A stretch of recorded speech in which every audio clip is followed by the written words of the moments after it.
Oh, we're Hello. live. Hello, everybody. We've missed you. We have missed you. Allison, I've missed you too. I've Allison and I missed actually haven't you. spoken in 2 weeks now. So This is why we need the podcast. that's right. It's actually only so that we can make sure that we connect. That's It's like the only 100% so we can socialize. yes, and there's nobody watching us, and maybe that's why. Oh, wait, we have a viewer. Yay. Well, Nina, it's been definitely forever. I know. It I feels like know. so long. I know. There's been all the things happening. We are happy to be back. We are Happy so to see happy to your face. be back. Juliana and Amber, hello. Hi. Hello. How are you, Jess? I'm good. How are you? I'm good. I feel like there's a lot to talk about, huh? I mean, either is or will make up stuff. It's been All the adventures. All the I adventures that know. have been had. I love adventures. I realize my life needs a lot more adventure. Mhm. Mhm. Yes, same. Me as well.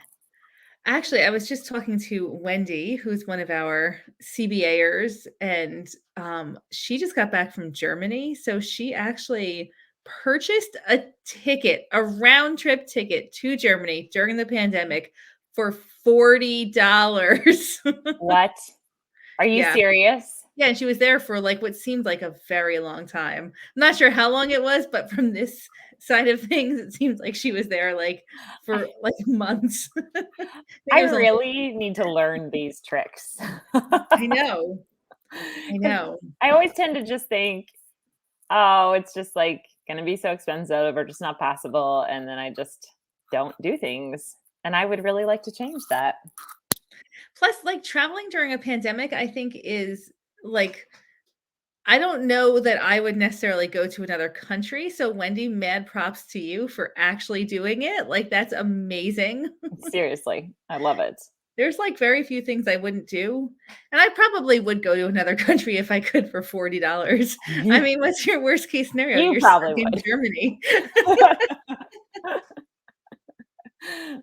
That's amazing. I don't know, would you, Allison? What do you where are you at with that?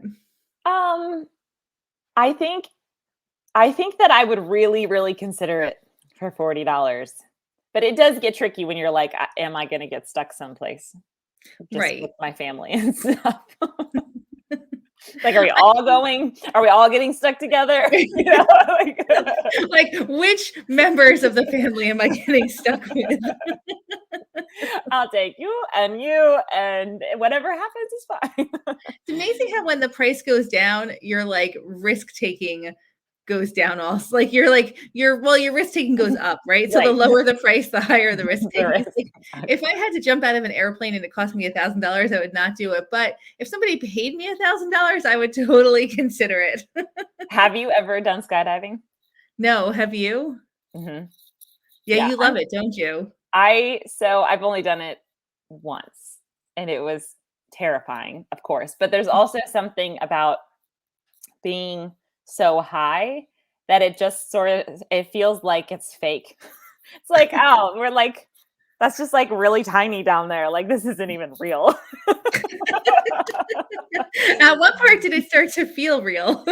Was it when you were, like, teetering on the edge of the door, like, Yes. about to go out? Yes, but I was harnessed with an instructor, so that's what makes it different because, I'm like, I don't have to be the one knowing anything. Just I have to somehow make it outside of this door, which they basically do for you. So even that is not as as challenging. But then once you make the initial jump, it's like it feels almost fake because the ground is just so far away. Like, how is this even real? And then as you get closer to the ground, it's like, oh my gosh, this is so real. What if your instructor was having a bad day? I don't know that I would rely on somebody else's emotional state to strap my body to them and jump out of an airplane. I don't know which is better, like, having to do it yourself and, like, risking that you, like, mess up, like, the parachute thing or, like, relying on somebody else's mental health. See, That's an interesting thing because is it necessarily relying on someone else's mental health if that's like the thing that they do in and day out? It's not like they're not gonna just like are you saying that they're just gonna decide that we're not gonna do this today? Like Yeah, that's what I'm saying, like, maybe this isn't their day to, like, have somebody strapped onto I'm their going body. down and I you're don't going down with know. me. Oh gosh. That's funny. I mean, there's a lot of, different things that you could think about, like, doing like, and also, I wanna know, like, what other activity would you strap yourself to somebody else's body for? Like, 0. I can think of 0. That's funny. Yeah, I would not have done that if I wasn't strapped to an instructor, I gotta tell you. Right, just for the record, I probably would feel more comfortable strapped to them also, but I, like, literally would not have. hang gliding, okay, so Juliana says a hang gliding. You I could strap see yourself to somebody else's body when you're hang gliding? I didn't know that. Obviously, I've never gone hang gliding. that. Oh, zip lining, the guy that was tightening my gear said it was his first day. Must be their joke with every group. Oh my gosh, that's terrible. Tandem. Yeah. Yeah, I mean, it makes sense. There's there are things that do make a lot of sense with it. I don't know. I think in my mind, the risk seems far lower of a somebody just, like, randomly saying, "Going down today, and you're coming with me."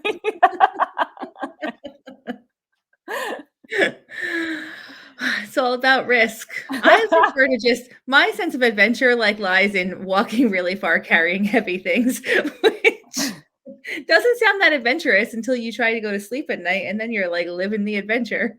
That's an adventure, and I think you need to tell us a little bit about this picture that's here with us Okay, today. so, I just thought you guys I thought you got maybe would be tired of seeing me and Allison so up close every every week, and maybe you would prefer to look at something a little more beautiful.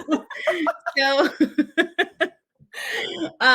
okay, so I went backpacking with a friend of mine. Actually, she was really just an acquaintance, not even I didn't really know her very well at all. But now we're very good friends, right? Because it's what Of happens. course. We got a lot of time to talk. Um, so Elizabeth is a trainer at the gym that I go to. And shout out to Her Strength. If anybody is local to the Albany area and you are looking for a gym to work out at, and you are a woman, go see the trainers at Her Strength. They are phenomenal. And anyway, so I don't know, she somehow knew that I was a backpacker and I went to one of her classes and she's like, I really want to backpack. I'm like, anytime you want to go, I'll go. Like, I am like desperate for people to backpack with, desperate because this is what I see like in the backpacking, like when I'm actually out in the woods, right? People are either in their 20s or like 60s and 70s, right? Like it's a young crowd of like adventurous college students or like post-college students who don't have families yet. Or it's like I think it's kind of the same thing with like triathlons and things like that, right? There's a lot of people who are like older and like I don't know, just decided to like get into this because they have time, they have money, right? Because it could be kind of expensive to do this stuff. Um, Mhm. I don't see a lot of like 30, 40 somethings leaving their kids at home. So like anytime, and that's tends to be my group of friends is between like 35 and 55 and has children, right? Like that's like just who I hang out with. I Mhm. mean, because it's same phases of life. Right. I don't tend to see a lot of those people on the trail. Like I just they're not there. They're at home, right? So anytime somebody says to me, "I really want to try this," I'm like, "Oh my gosh, please, yes, I would love to go with you." Like because I want more people to do this stuff with, and they're very hard to find. So anyway, Elizabeth like casually mentioned that she was interested And you in were back. like, "Ah." I'm like, "When we gonna go? Let's plan this." Like, so anyway, we were supposed to go in August, but I got sick, and I mean, I just felt like it wasn't wise to take somebody I didn't really know into the woods when they're far away from civilization when I wasn't feeling good. So we postponed, and this was the weekend that worked out, and it worked out so nicely. Yeah, Juliana, let's go. It's interesting to me because, everyone says like, how, like, what about the bears? Like, that is the number one comment that I get. Like, I have never seen any wildlife, like, real. I see more wildlife at my house every single day than I ever do in the woods. Like, I've never seen a bear That's funny. ever actually in the wild. I've seen bears eating at like open dumps, like food garbage dumps growing up. Like, that's where the bears used to, like, people would go to the dumps to watch the bears eat through the garbage. Because bears go to food, and there's actually Right. not that much food when you're back. Like, there's, like, very little food. I mean, and it's all dehydrated and doesn't have any odor whatsoever. Now, to be fair, some people do see bears when they're backpacking, but it's like lowest on my, like, I am not concerned about bears. There's other things I'm concerned about, like humans or like injuring myself, Mhm. like breaking an ankle or something, but bears are like super low on the list. I think I kind of got off on a tangent here. So So we you were were saying your rattlers. weekend was totally perfect, and that picture looks like perfect weather. Yeah, so the cool thing is, so we started hiking, and I picked like a spot that has is trafficked, but not overly trafficked. And there's a lot of like spots where you could stop, right? So there's lean-tos, which are, do you know what a lean-to is? It's Mhm. like a three-sided structure. Okay, the Adirondack Park is like home of the lean-to, which is really cool, by the way. Lean-tos are awesome. Um, and then there's a lot of campsites also. And a lot of the campsites aren't marked on the maps. Like, some of them are, but some of them aren't. So oftentimes when I'm out in the woods, we come across a designated campsite, which is where you're supposed to camp. Or you could camp 150 feet from any body of water. But in general, they want you camping in designated campsites. And usually there's like a fire ring and a clear spot for like tents and stuff like that. So the Mhm. campsites are where you want to kind of get to. Um, so we were just, hiking along. And I mean, it's your first day like on the trail is rough because you're carrying a lot of stuff and you're getting like broken into, the backpack and the shoes and the this and the that. And it's always a rush getting to the starting point. So like your day has already been like not normal. You didn't eat right. You didn't, like it's like that whole thing. Um, so I try and plan like shorter first days in general, but we ended up hiking about 6 miles and we got to one, maybe 5 miles. We got to one spot and we thought about staying there, but Elizabeth's like, let's just press on because there's like some aspects of this campsite, this lean to that I don't love. And I agreed. It was very windy. It was like up on a hill. It actually was pretty windy and cold the first night. So we just went a little bit further and found this unmarked campsite that was the most beautiful one I have ever stayed at. Just, in the middle of like it's just there. It's That's it's so cool. it's so cool. So it had this land bridge. This is what made it so neat. It had a land bridge that was very, very long. Like in this picture, you can only see a small portion of it, right? And on like one side of the land bridge, there was this, waterfall and kind of like marshier area that had beaver dams and whatever. And then on the other side was the massive lake. And I Mhm. mean, this is a huge lake that's completely undeveloped. There's no, you have to somehow carry your butt out there to get out there. Um, so our first night was at this really, really beautiful campsite. But do you want to see a funny picture? Yes. Okay. Um, so we as we were oops, I think I'm going the wrong way. As we were hiking along, a lot of that's the land bridge again, from the Oh, other that's side. so pretty. But there's like it's and this really is only like a small portion that you can see. Um, I still think hold on, I'm going in the wrong direction. We'll have to go to all the pictures. The all of the campsites and lean-tos have like canoes that have just been left there. So I was calling this the Blair Witch canoe site. Check out that paddle. So I'm curious, who brought that much duct tape into the woods?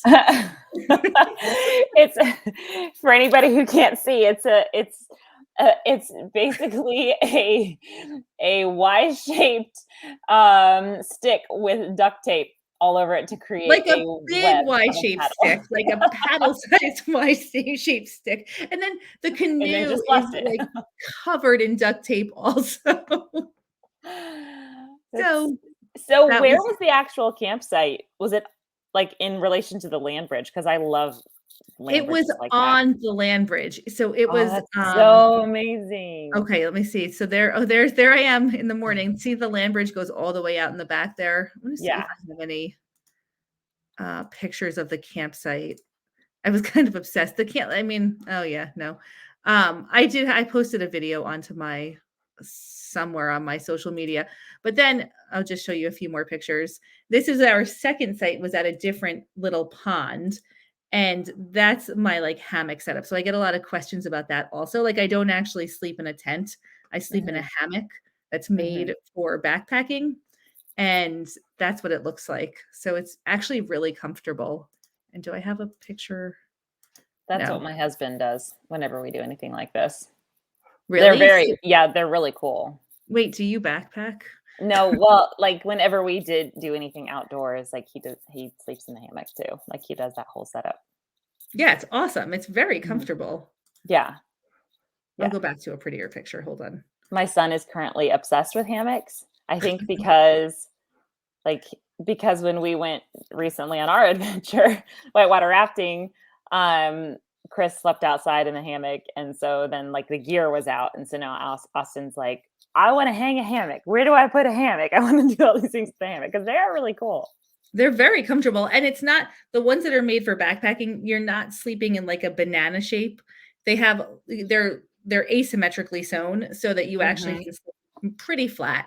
And mine has like a little foot box so you can get even flatter. I actually sleep on my side in it, and it's like a Really? little cozy nook.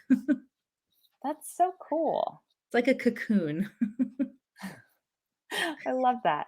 Okay, This is I do so bring duct beautiful. tape, but I don't bring that much duct tape. I actually take a water bottle and I put duct tape around it just in case I need a small amount of duct tape. I don't carry a whole I roll. love how you've got this down to a science. I mean, just even hearing how you plan it, I'm like, how does one go about finding these campsites? How does one go about planning a shorter day? Where do you get all this information? So, from the National Geographic maps, they're like the best maps ever. So there's all right, hold on, Allison, hold down the fort for a second. I got it. I don't got it. I don't know what to talk about. She's not gonna be very long though. So, anybody who didn't know, we missed 2 weeks here for this show because I was, um, I was whitewater rafting the first week, and the second week, then Jess was off on her adventure. So we have lots of adventures between us. What did I do? I asked questions, and now we're going to get all the answers when Jess comes back with all the maps that I need. Apparently, Every map for every area of your life. Okay, so there's two main sources of information if you want to backpack or go out on an adventure. Number one, find your Facebook group. There's like 1,000 Facebook groups for all these areas, right? And so I feel like this is the best use of social media is community. Mhm. Not scrolling your feed, like find something you're interested in, find your Facebook group, post in there, and there's like tons of people who want to help you, right? So that's number one. Number two is these National Geographic maps. They actually have all sorts of trails and campsites and everything on them. So you can just kind of, look at them. This is what I do. I sit and I look at maps and I'm like, oh, I wonder, I'm like, how far is that? Where is that? And then I do a little Googling and I get some pictures. And that's how I have found like most of my backpacking is just from like some people read books. Some people have large collections of shoes. I have like 40 of these National Geographic maps for every area local to me and that I've ever traveled to because I never know where I want to go. So, like, I have the Grand Canyon here because I backpacked the Grand Canyon once. Like, Oh, they're very wow. handy maps and they're like waterproof, so you can't like destroy them. So, This just that's where just cracks me up because I have such an aversion to maps. What? How could you have an aversion to the most beautiful thing ever? Because I get confused and it makes me feel stupid. Oh, okay, wait, hold on. You get confused reading the map or like actually following the map? Following the map. Oh yeah, me too. It's not. I always go the wrong way, and then I realize. This is how I grew up with, like, I get my driver's license and these are the kinds of things we have, and I'm like always using them incorrectly. So now I've just created such like a wall in my mind against them. Like when I open that, I won't know what I'm doing. So, But for like finding really cool places to go because they have all the trails. I mean, they're like trail maps. They have all the trails on mhm. them with like the little lean-tos and the campsites and everything. And it's like, Okay. and then I'm you can, willing to learn. I mean, or just go with me, blindly follow me into the woods like so many others before you have. Oh my gosh, I love it.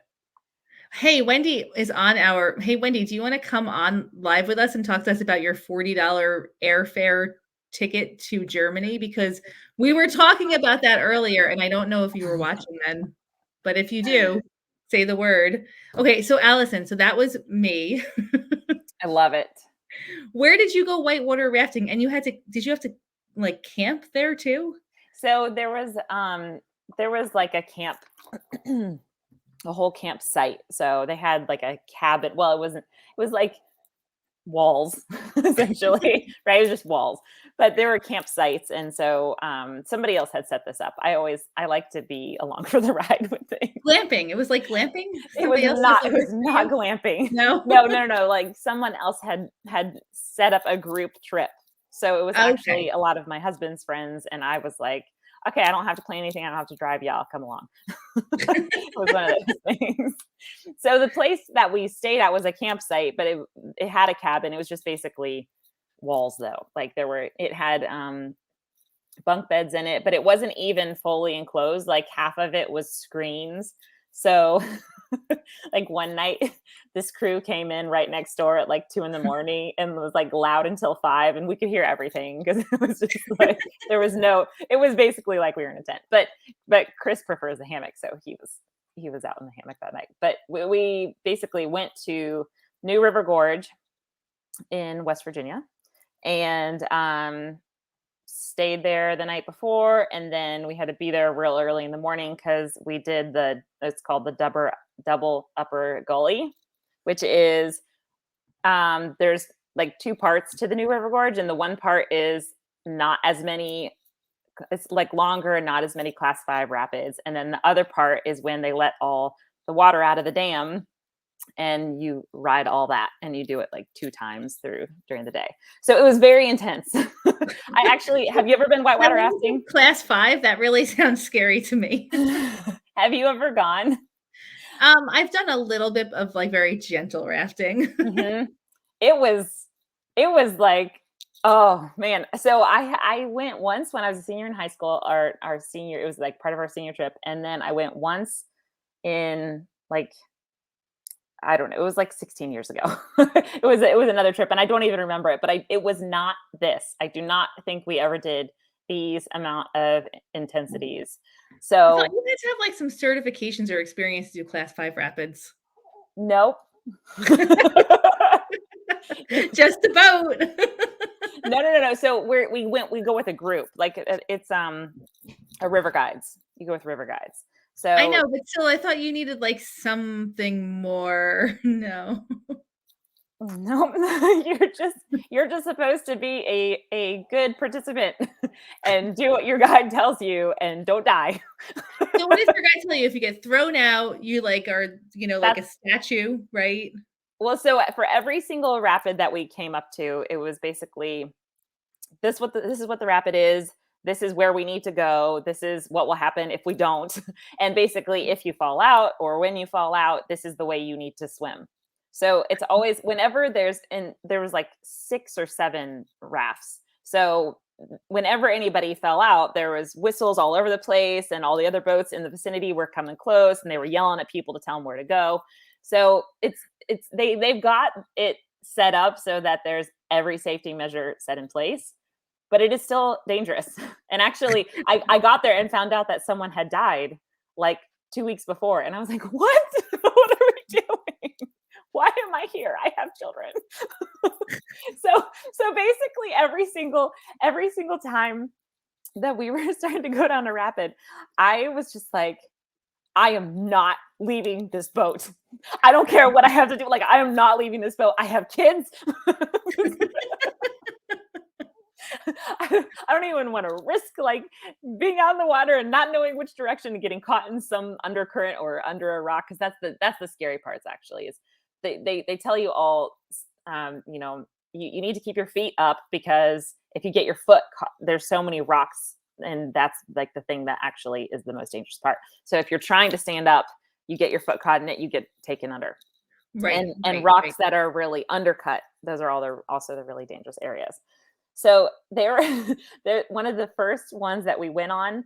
There's this part where, oh man, so they like the guide explains it before you go in, and you're like, maybe I shouldn't have heard all that before I'm about to go in here. Don't tell me.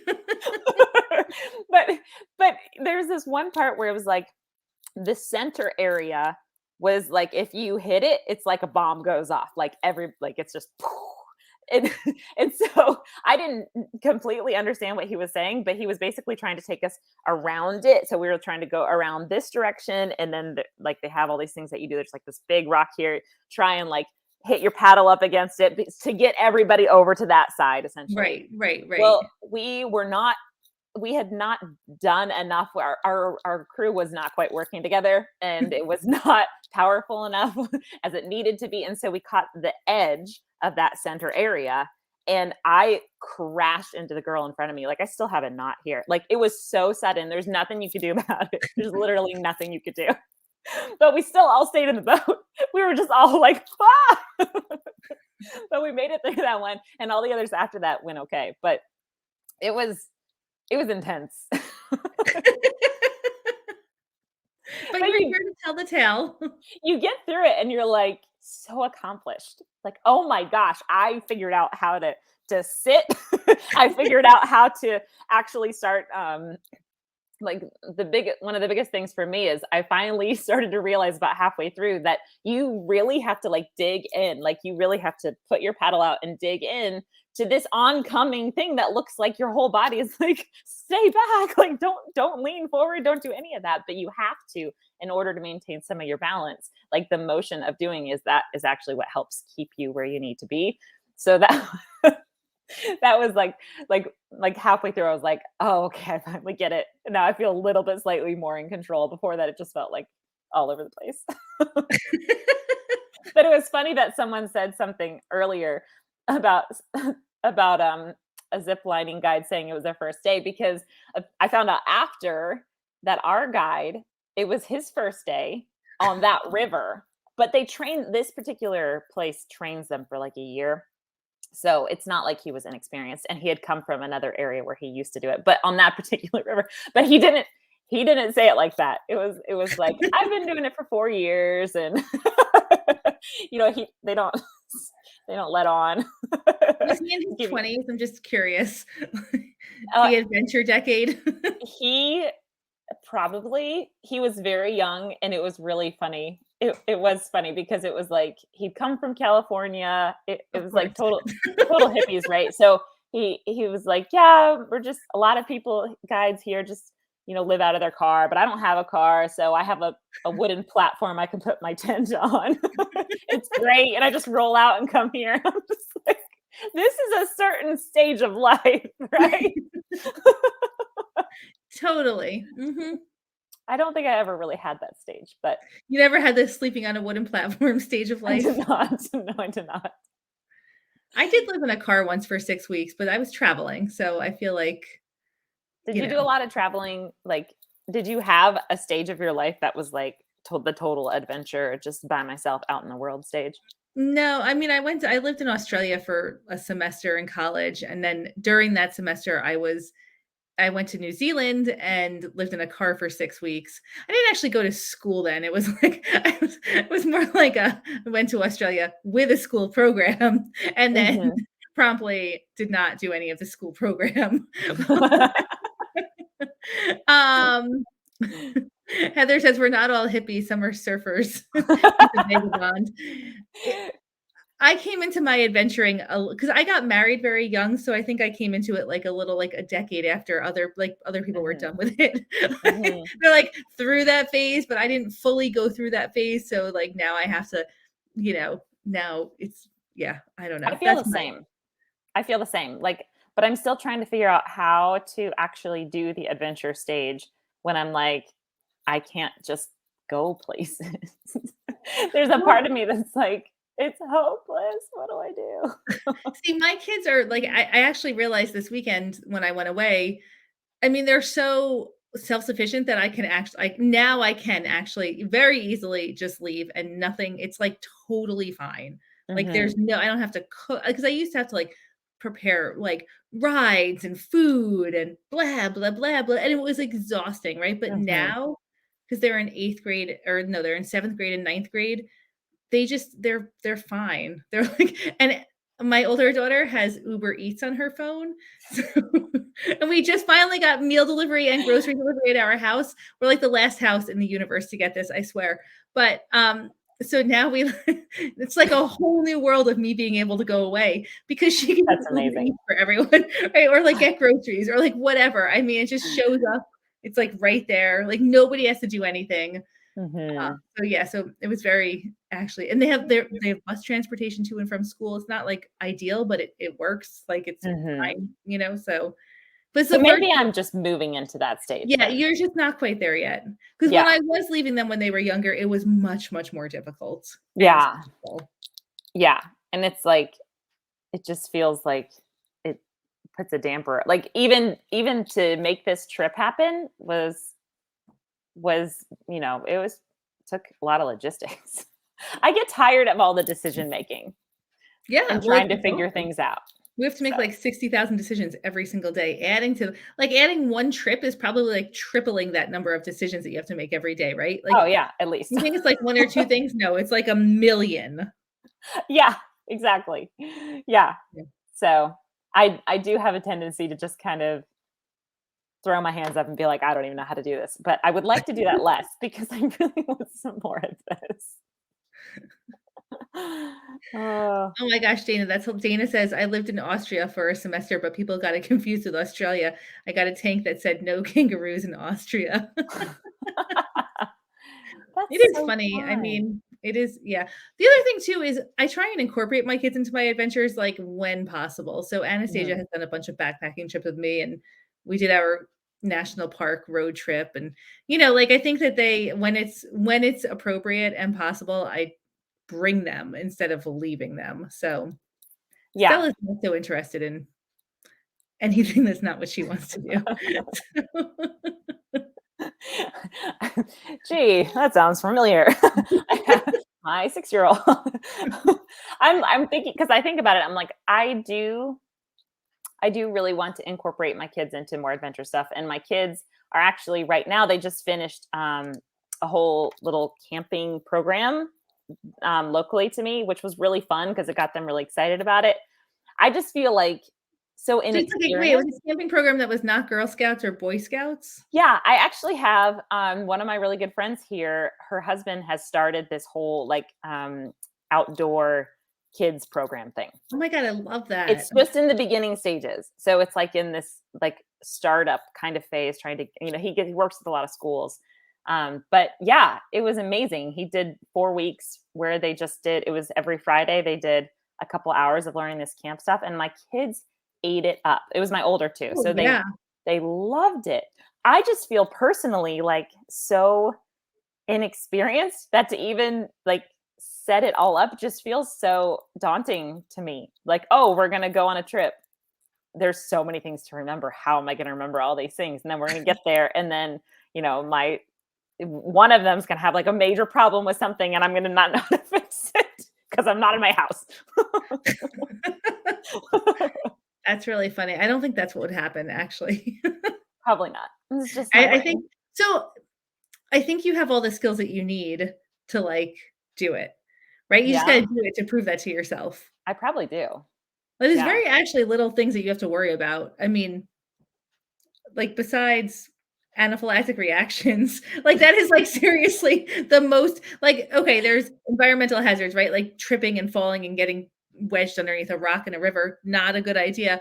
But other than that, it's really just an anaphylactic reaction that you have to be, like, super concerned about, and you can prepare for that, so But, like, feeding all of them. oh, you don't really need to eat that much. Just bring a whole bunch of dehydrated meals. Here you go. Have some more dehydrated Can I meals. do that? Yeah, why Oh couldn't you my do that? gosh. That's I Amber mean, says just throw a tent and food in the car and go, and you know what? You guys are kinda really tempting me to just try this. I I mean, just come up to New York. Like, Just try it. Just bring my just get in the car and drive. Oh my gosh, Jess, this is really stirring up my brain. Can I do this? Do you ever follow the van life people on Instagram or, social media? I mean, I didn't until all the news. Oh, oh, yeah. Yeah, where is that guy? God, No, I don't know. I actually had never heard of them until all of that news was going around. of Yeah. van life? Mhm. Oh, then don't start following it. I love the van life, like, stuff. Yeah, I mean, I think my next long adventure will be in a converted van, so going somewhere. yeah. We've talked about that just, like, ever so briefly. And part of me is like, "Yeah, let's do it. That'd be so fun." And then part of me is like, "Am I gonna be, like, halfway across the country and, like, not and just" I don't know. There's part of me that's such a homebody, like, really likes to be settled in a place with I my think the things. question is, like, where is are you your home or is your home a spot? Like, can you make a Yeah, home because you're there, or do you have to be in a home because that's your designated location? right. Yeah. That's it doesn't have to be my designated location. It's more about, I think my adult years, or well, the past couple of years actually, once I started coaching, has been about really creating that home within myself. So I Home think within that yourself. I think I am much more aligning with that now. It's just still sometimes feels a little insecure. The first time that I went on a backpacking trip, I mean, I feel like when I talk about it, I feel like I come across very confidently, but the first backpacking trip I did, I was scared to death. I did not sleep for, like, a week before it. I mean, I was, like, petrified, but I knew I had to do it because I needed to get out of my comfort zone, and it Mm, was, like, the only way I could think of to, like, push myself out of my comfort zone, I love that. and it was, like, really fun. It was an Really incredible inspiring. experience. Yeah, I Yeah. mean, I wasn't like, "Oh, I can't wait to, be off the grid, like, miles and miles from anyone with only an emergency transponder," and, like, I was so scared, but Well, that's good to hear. I even had, faux injuries, not like I didn't, make them up, but, I think my brain made up injuries. I Mhm. was like, "Oh my god, my knee is, never felt this bad." I'm like, Yeah. Yeah. It gets and the thing is, like, I know this too. I coach people on this, like, this is what your brain does. It's gonna literally throw everything at you to keep you from going into unknown territory because it feels so unsafe. I know this. Yeah, yeah. Yeah. No, I know, and that's exactly but then you just do it, and you do come back a different person. It's a life-changing experience. I mean, Mm. that's what I kind of seek out now, or, things that really push me out of my comfort zone and are going to change my life because way out of my comfort zone because I feel like it's the only way I can, get, quick change, Mm. Yeah. Yeah. I totally, totally get that. I had those thoughts with homeschooling. My body was injuring myself, my voice box closed up. I'm just saying that maybe would be if I had to homeschool, like I would have some very strong reactions to it. I was like, I know that this is going to be like the fast track to personal growth. And holy crap, has it been? Like, And you're only like 2 months in. no. Not even like 5 weeks. I know. I know. There's been a lot of feelings over here. uh, but it is definitely better to live and to really just be like, where is the thing that's going to push me into more life? And it's always those things that feel uncomfortable and outside of what we know. Yeah, that's the feeling that I strive for, is the feeling of being alive, Mhm. which is like full of fear and unknown, and but equally like excitement and wonder. There's so much in this world around us that we don't see in my office every day. Right. Right. It's just this wall. Yeah. Yeah, it gives you faith in yourself and it makes you feel alive. Absolutely. Being in nature, it's such a human experience that we're so disconnected from. Mhm. I mean, it really makes you feel alive. It's a whole different thing, like, than like, I mean, well, Allison, like, this fabricated world is so not what humans are meant to be in Yeah. yet. I mean, we haven't evolved to this yet. Yeah. Yeah. And there's like I love the both of things. I love the natural stuff, and then I love everything humanly made, like in and around. I just think the contrast of all of it is so cool. It's just so easy to just wake up and be like, all I've been within is in these man-made structures. It's like literally all I've just been inside of my house. I've just been inside of my routine. I've just been inside of, all this stuff right here. And it is, you can literally just do that your whole life. You really can, just Oh, being you right could, like, here. actually never leave your house. Yeah. Yeah. Yeah. Okay. All right. What do you do in wintertime? Because it is getting to fall, and I have this hibernation thing that happens to me in wintertime. I do love hibernating. Okay, so let's talk about that word that I can't pronounce. Hygge. Hygge? Yes, I think that's correct. Yes. Okay, but it looks like it's pronounced Haig. So my goal in wintertime is actually to, like, get that feeling of hygge, right? So Mm. hygge, for people who don't know, is a Norwegian term that like, there's not a translation into English, but it means cozy, warm, friendly, like, Allison, what's your take on the word? I always just think of like a warm fireplace, Right. like a hearth. Yeah. Yes, it's like hearth. Mhm. Now there's this whole, like, marketing trend around hygge because, like, you can buy, like, wool socks, like, whatever. But Mhm. what I've read really in kind of diving deeper into it is it's more of, like, the experience of going outside and feeling that, like, bitter cold and then transitioning into your house with, like, a warm drink and family and friends, and, so that's what I strive for in the wintertime. Um, but I have been thinking that I would love to do some winter backpacking. It's just there's a lot of other gear Mhm. involved, and it might be really cold. Yeah. I can deal with that. That doesn't, like, I think that doesn't bother me, but I don't know. I mean, it was down in, like, the 40s when we were backpacking this weekend at night, that first night. That was cold, but I was fine sleeping. Um, yes, coziness and comfortable conveniality that engenders a feeling of contentment or well-being. Right, exactly. I love it. Um, That's such a great word. Hygge. Hygge. Emily, am I pronouncing it correctly? Somebody else said it. Yeah, that it was pronounced like that. Hygge. Hygge. It's like hookah. You could Do you smoke a do you do hookah. winter sports? Like, do you do skiing or any of those things?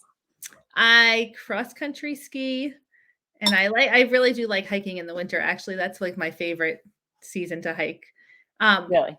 I grew up downhill skiing, but and my what Anastasia downhill skis and my husband downhill skis still, but I have thrown in the towel on downhill skiing, mostly because the boots are so uncomfortable. I have never found ski boots that feel comfortable. My feet fall asleep, my toes fall asleep, my legs hurt. It's so uncomfortable. And I think Mm. my calf muscles are like enormous. And I think that Mhm. that's the problem. Everyone's like, oh, the new boots, the this, the that, you need this, that. I have tried all of the things and my Mm. feet are so freaking uncomfortable. I cannot even like the idea of skiing just makes me like, and then it costs a fortune, It a does. fortune. Yeah. Why is it so expensive to go down a hill at 60 miles an hour on ski?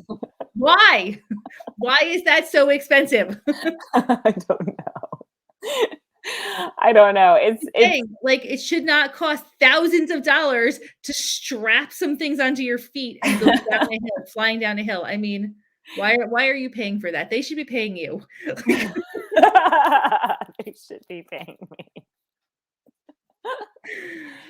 I never really loved skiing totally, but when I tried snowboarding, I liked it a lot better. Oh yeah. No.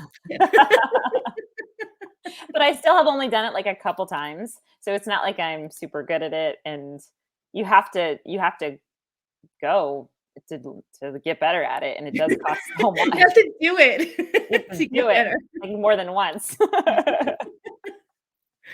Yeah, so we live really close to a ski mountain, so, Do you? it's just like a small ski mountain, it's like 20 minutes away, so, I mean, the kids have, like and I didn't grow up in this area, I never had, like, ski things in the wintertime at school, but, like, they have, like, ski programs at school and stuff like that, so they have lots of opportunities at Yeah. slightly reduced cost. It's still really expensive, That's but still better than we don't have anything locally. So, I mean, we have like a hill somewhere. But like for us to actually go get legitimate skiing, there's like you got to stay somewhere and there's just the whole traveling and there's that's what really adds up. well, and then last year, all of the lodges were closed at the ski mountains, so you had to get changed in your car and you couldn't buy any food and they were Oh like my because of gosh. COVID, right? So it was like this whole other layer. Like people who skied last year really love skiing Right. because they couldn't even sit in a lodge. Right. Right. Yeah, the lodges, like going and getting coffee on any kind of a ski resort, like and not doing anything else feels so special. Right. It's like, here I am at this location getting a normal cup of coffee, but it's amazing. Well, that's also like okay, so that's the thing about food when you're backpacking or camping or if you're worried about feeding your kids. Food tastes totally different in the woods and like really disgusting food tastes good because you're starving. So you can So, eat dehydrated meals because you're so hungry. do you would you take just out of curiosity, would you take 3 children, one being a 6-year-old backpacking? I would leave the 6-year-old. Well, it depends on the I mean, it depends on the like how far you were going and Mhm. their personalities and I mean for like What a if just it's a personality that will not be left home? well, hey, I mean, is he up for adventure? Would he like to sleep in a tent? I mean, He is. He's just my like oh yeah, he wants to be a part of all that stuff. He was so disappointed that he couldn't do the camping thing that my other 2 did. I just kind of have these visions of like he is my really opinionated one and he fixates on things and I'm just picturing him fixating on something in the middle of an outdoor adventure. But this is I would my just I personal mean, growth stage. start small, Allison, just start small. Yeah. Like, go not too far, make it easy, Mhm. make it fun, high rewards, you know, Mhm. Okay. I'm gonna try it. do it over You've the winter. inspired me. No. Not in the winter. Um, yeah. Juliana says, "My 3-year-old walked a volcano room with me." Oh my gosh. You guys are so cool. I want to be like you.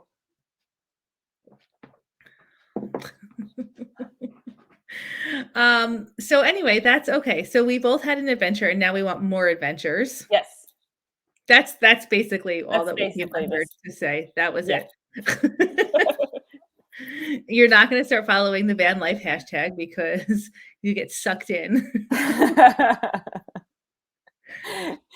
Yeah, that's gonna make me want to do that.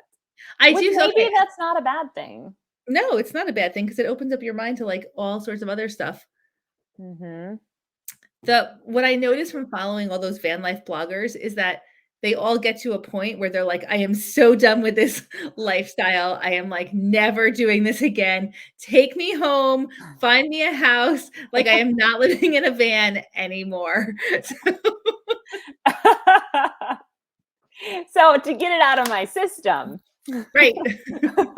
Yes, yes. That is my thing. I'm like, I don't want to just keep living unintentionally. I want to have intention. I want to live on purpose. I want to have experiences on purpose for the rest of my life. So, Start planning and yeah. executing. You know, we have a retreat coming up in Lake Placid in 2 weeks. Oh, yeah, that's You right. could pop up there. It's called Falling into Empowerment. It's our first retreat. Well, I say our. It's my retreat, but Gina's planned the whole thing. She's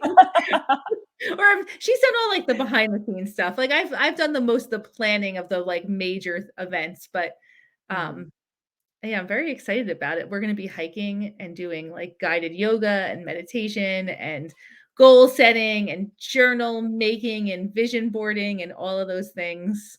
That's so cool. It's going to be awesome. What a cool thing you're creating. I love that. I know. Falling into empowerment, we still have space. So if Okay. anybody who's listening wants to come, Yeah. Awesome.